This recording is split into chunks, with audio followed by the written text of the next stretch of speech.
So ಭಕ್ತಿಯಿಂದ ಬೇಡ್ಕೊಂಡ್ರೆ ಫಲ ಸಿಕ್ಕೇ ಸಿಗುತ್ತೆ. ಹಾಯ್, welcome to travel with AK page. ನಾನಿವತ್ತು ಸೋಲೋ ಟ್ರಾವೆಲಿಂಗ್ ಮಾಡಿಕೊಂಡು ಒಡಂಬೈಲಿ ಹೊಂಟೀನಿ. ದೇವಸ್ಥಾನಕ್ಕೆ ಹೋಗೋ ದಾರಿ ಅಲ್ಲಿ ಕಾಣುತ್ತಲ್ಲ, ಆ ರೋಡಿಂದ ನಡ್ಕೊಂಬರ್ಬೇಕು. ಸ್ವಲ್ಪ ದೂರ ಹೋದರೆ ದೇವಸ್ಥಾನ ಐತಿ. ಇಲ್ಲಿ 2 ದೇವಸ್ಥಾನ ಇದ್ದು, ಒಂದು ಅಮ್ಮನವರ ಮೂಲ ಸ್ಥಳ ಮತ್ತು ಇನ್ನೊಂದು ಹೊಸದಾಗಿ ನವೀಕರಣಗೊಂಡಿರುವಂತಹ ದೇವಸ್ಥಾನ.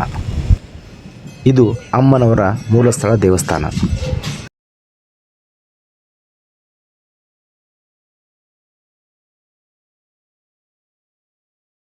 ಈ ದೇವಸ್ಥಾನದ ವಿಶೇಷತೆ ಏನಂದ್ರೆ, ನಮಸ್ಕಾರ, ನಮ್ಮ ಹೆಸರು ಅಕ್ಷಯ್ ಅಂತೇಳಿ. ನಿಮ್ಮ ಹೆಸರು?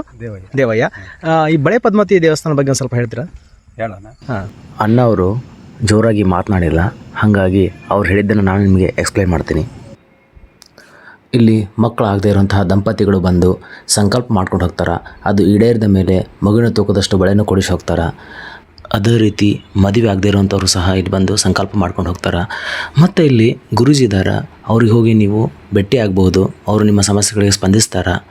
ಮತ್ತು ಇಲ್ಲಿ ನಾಗದೋಷಕ್ಕೂ ಸಹ ಪರಿಹಾರ ಐತಿ. ಸೊ ಭಕ್ತಿಯಿಂದ ಬೇಡ್ಕೊಂಡ್ರೆ ಫಲ ಸಿಕ್ಕೇ ಸಿಗುತ್ತೆ. ಧನ್ಯವಾದ ಸರ್, ಧನ್ಯವಾದ. ಈ ದೇವಸ್ಥಾನವು ಶಿವಮೊಗ್ಗ ಜಿಲ್ಲೆಯ ಸಾಗರ ತಾಲೂಕಿನ ಒಡಂಬೈಲಲ್ಲಿದೆ.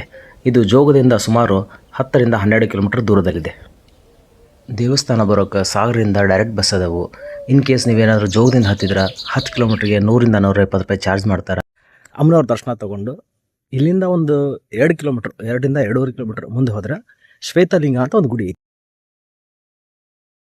ಬಸ್ ಒಳಗೆ ಒಂದು ಫ್ಯಾಮಿಲಿ ಪರಿಚಯ ಆಯ್ತು. ಅವ್ರು ಹೇಳಿದ್ರು ನಂಗೆ ಇಲ್ಲಿ ಮತ್ತು ಈ ದೇವಸ್ಥಾನ ಮಹತ್ವದ ಬಗ್ಗೆ. ಆಯ್ತಡಿ ಅಂಥೇಳಿ ನಾನು ನೋಡಕ್ಕಂತ ಇಲ್ಲಿ ಬಂದೆ. ಬಟ್ ಬಂದಮೇಲೆ ನನಗೆ ಒಂದು ಒಳ್ಳೆ ವೈಬ್ ಸಿಕ್ತು. ಈ ಹೋಗೋ ದಾರಿ ಭಾಳ ಸುಂದರವಾಗಿದ್ದು, ನೀವು ವಾಕ್ ಮಾಡಿಕೊಂಡು ನೇಚರ್ನ ಎಂಜಾಯ್ ಮಾಡ್ಕೊಂಡು ಹೋಗ್ಬೋದು. ಈ ದೇವಸ್ಥಾನವು ಶಿವನ ದೇವಸ್ಥಾನವಾಗಿದ್ದು, ಇದಕ್ಕೆ ಮರಾಠಿಗೇರಿ ಶ್ವೇತಲಿಂಗ ಎಂದು ಕರೆಯುತ್ತಾರೆ. ಇದು ಸುಮಾರು 15ನೇ ಶತಮಾನಕ್ಕಿಂತ ಹಿಂದಿನ ಇತಿಹಾಸವನ್ನು ಹೊಂದಿದ್ದು, ಇದನ್ನು ಸಾಳ್ವ ಹೊನ್ನ ನರೇಂದ್ರನ ಕಾಲದಲ್ಲಿ ನಿರ್ಮಾಣ ಮಾಡಲಾಗಿದೆ. ಶಿವಲಿಂಗವು ಬಿಳಿ ಬಣ್ಣದಲ್ಲಿರುವ ಕಾರಣ ಇದನ್ನು ಶ್ವೇತಲಿಂಗ ಎಂದು ಕರೆಯುತ್ತಾರೆ. ದೇವರ ದರ್ಶನ ಮಾಡಿಕೊಂಡು ಹೊರ ಬಂದ ಮೇಲೆ ಅಲ್ಲಿ ವಾಲಿಬಾಲ್ ಆಡಾಕೊಂತಿದ್ದೆ. ಇವತ್ತು ಇಲ್ಲಿ ಪಂಚಲಿಂಗೇಶ್ವರ ಬಂದಿದ್ದೆ. ಇಲ್ಲೇ ನಮ್ಮ ಹುಡುಗರೆಲ್ಲ ಪರಿಚಯ ಆದ್ರೆ ಹಾಯ್ ಹೇಳ್ರಿ. ನಾನು ನಿಮ್ಮ ಜೊತೆ ವಾಲಿಬಾಲ್ ಆಡ್ತೀನಿ ಅಂತ ಕೇಳಿದ್ದಕ್ಕೆ ಅವರೆಲ್ಲ ಹ್ಞೂ ಅಂತ ಹೇಳಿದರು. ಸೊ ಇವ್ರ ಜೊತೆ ಸೇರಿ ನಾನು ಒಂದು ಮ್ಯಾಚ್ ಆಡಿದೆ.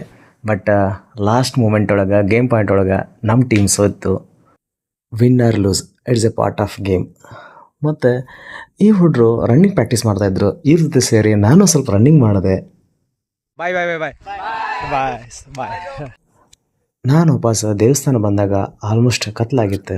ಈ ದೇವಸ್ಥಾನದೊಳಗೆ ಸಣ್ಣ ಮಕ್ಕಳಿದ್ರು, ಅವ್ರ ಜೊತೆ ಆಟ ಆಡಿ ಒಂದು ಟೈಮ್ ಸ್ಪೆಂಡ್ ಮಾಡಿ ಇವತ್ತಿನ ಡೇನ ಕ್ಲೋಸ್ ಮಾಡಿದೆ.